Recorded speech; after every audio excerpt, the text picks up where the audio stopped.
Bienvenue à tous dans ce nouvel épisode de la rénovation du domaine Vermiche.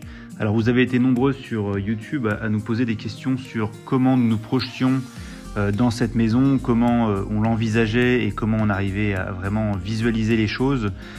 Alors pour tout ça, on s'est tout simplement inspiré d'un petit logiciel gratuit qui s'appelle Home by Me.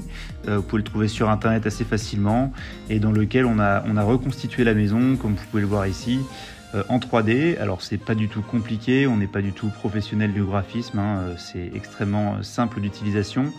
Cette vidéo n'est pas sponsorisée du tout, c'est juste un tips pour ceux qui souhaiteraient se lancer et qui n'arriveraient pas à visualiser un peu leur projet. Alors on va rentrer à l'intérieur de cette première pièce qui sera en fait un salon salle à manger dans laquelle on retrouve la cheminée magistrale qu'on voit dans les vidéos précédentes. On a également donc refait l'escalier. J'ai essayé de vous intégrer le maximum de photos pour vraiment vous permettre de visualiser les choses par rapport à l'avancement du chantier. Donc voilà ce salon. On va aller tout de suite se diriger dans la cuisine. Cuisine qu'on a fait faire chez Ikea. Alors vous verrez, le logiciel Ikea il est extrêmement compliqué à utiliser si certains d'entre vous souhaitent commander leur cuisine chez Ikea. Je vous conseille fortement de faire valider ça par un de leurs experts au téléphone qui vous accompagnera. Pour nous, ça s'est très bien passé. Donc voilà la cuisine avec un îlot central, c'est vraiment la pièce maîtresse de cette cuisine, pouvoir circuler autour, pouvoir échanger autour de cet îlot central.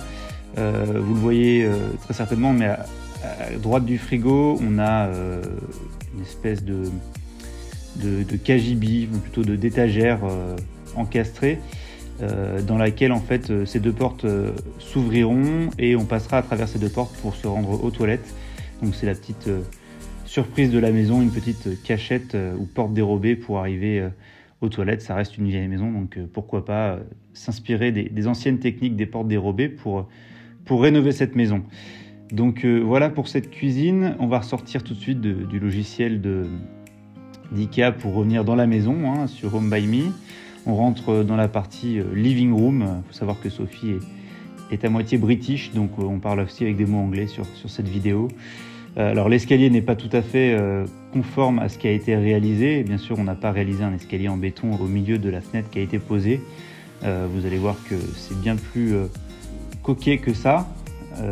Donc là l'objectif c'est de pouvoir mettre des plantes vertes en dessous de cet escalier, mais bon voilà, pour vraiment que vous en rendiez compte, ce que j'ai fait c'est que j'ai mixé un peu les vidéos et on va monter l'escalier tout de suite en réel ensemble, comme ça vous allez pouvoir vous rendre compte de l'évolution également du plancher à l'étage que vous n'avez pas encore vu car c'est pas encore publié. Donc voilà ce plancher qu'on a refait entièrement en OSB, posé sur les anciennes solives qui étaient en très bon état, solives en chêne, donc aucun souci sur la résistance et l'état des poutres. Donc voilà, on voit également là en transparence les trois Velux qu'on a posés. Alors ce qui est sympa, c'est qu'on voit vraiment avec la transparence le rendu qu'on va avoir à l'intérieur. Vous voyez on va conserver ce mur en pierre également, qui n'est pas un mur extérieur, donc on n'a pas besoin de l'isoler finalement. Voilà, donc les Velux dont je vous parlais, qu'on retrouve ici sur la photo. Et donc cette mezzanine qui va nous permettre d'agrandir encore l'espace de la pièce et de casser un petit peu la hauteur sous plafond. Il faut savoir que dans cette pièce, on a 9 mètres de hauteur sous plafond si on enlève la mezzanine. Donc on avait besoin de vraiment casser cette hauteur. Et là, on arrive dans les chambres. Alors on a décidé de faire pour l'instant 3 chambres dans cette maison qui est extrêmement grande, donc on n'en fait qu'une partie pour le moment. Une première chambre double, tout simplement, avec une deuxième chambre en enfilade et une troisième chambre où vous avez les 2 lits simples sur la gauche dans laquelle je vais me rendre et où on va, au niveau de ma flèche, faire une douche, donc qui n'était pas prévue, mais on s'est dit que ça pouvait être sympa d'avoir une douche supplémentaire à cet étage pour éviter les encombrements dans la salle de bain dans laquelle on a pu placer une baignoire parce qu'on a réagencé un petit peu tout ce qui se passait à l'étage en détruisant les cloisons. Et donc on a pu placer une baignoire pour nos 2 petits loups qui sont en bas âge et qui vont vouloir très certainement se baigner. Et une douche également pour pouvoir faciliter la vie de tout le monde. Donc là je vais retourner dans le couloir et je vais vous montrer un petit peu comment ça se passe sur Home by Me pour tout simplement ajouter une porte. Ça pourrait paraître compliqué au demeurant, mais en fait vous allez vous rendre compte que c'est extrêmement simple.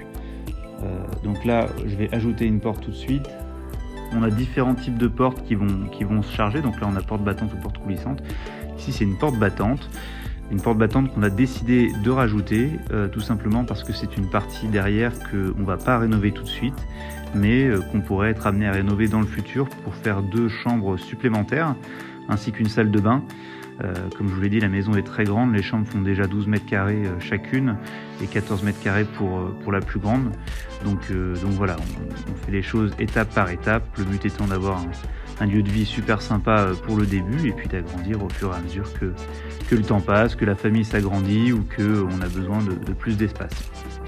Alors pour finir, vous voyez cette allée là que nous avons devant la maison.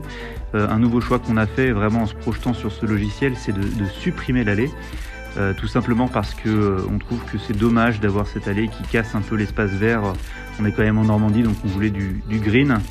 Donc voilà, on va remblayer cette allée et en fait notre terrain s'allongeant sur la droite de la maison, on va continuer l'allée privée, l'allée municipale ou communale comme vous voulez, qui arrive devant la maison pour que les voitures puissent se garer sur le côté de la maison et ne pas avoir des véhicules stationnés devant cette belle façade qu'on s'affaire à rénover et à restaurer. Donc voilà, et puis ça nous permettra d'avoir un bel espace devant la maison, bien vert, avec des arbres, tout ce qu'on souhaitait réaliser sur ce projet. Donc voilà, pour ajouter une allée, c'est extrêmement simple. Vous ajoutez une allée, vous l'agrandissez comme vous le souhaitez en fonction des dimensions de votre terrain. Et c'est comme ça que ça se passe sur le logiciel. Donc voilà, écoutez, j'espère que cette petite démonstration 3D vous aura plu. En tout cas, nous, on continue à bosser sur la maison. On continuera à poster nos vidéos de rénovation le plus régulièrement possible. Et puis, on espère vous revoir très, très prochainement sur la chaîne. N'oubliez pas de vous abonner et de cliquer la petite cloche si vous le souhaitez. Et puis, je vous dis à très bientôt. Je vous laisse sur une petite vue 3D de l'environnement de la maison. Et je vous dis à très bientôt.